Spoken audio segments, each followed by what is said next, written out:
Sorry. Okay, I'll be showing you how to scout a match in the WatchDawg 2023 scouting app. So first, when we open, you'll see Start Match and the Pit Scouting. You want to click Start Match.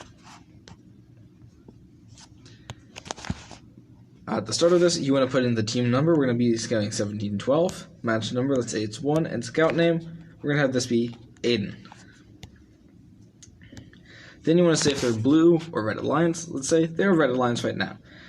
And now we go into the game.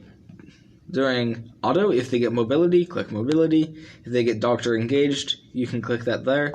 If they don't get either, don't click them, as you're unable to remove said click.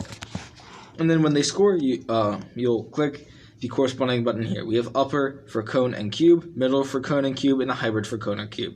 So let's say they scored something like a cone in upper and a cube in middle during auto. Now we go over to tally up. In tally up, you have played defense and got defended.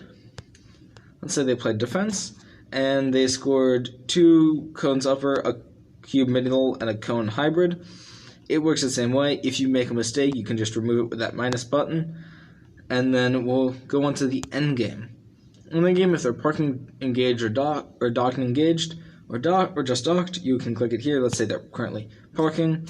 You have then if they're a penalized bot or a dead bot, and you have any optional notes of anything you'd like to say, like if they made a lot of fouls or like if the driver was good, that can be noted here.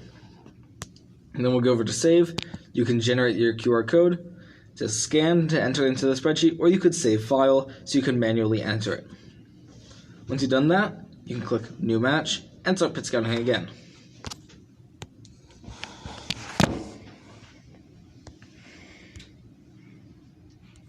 It's still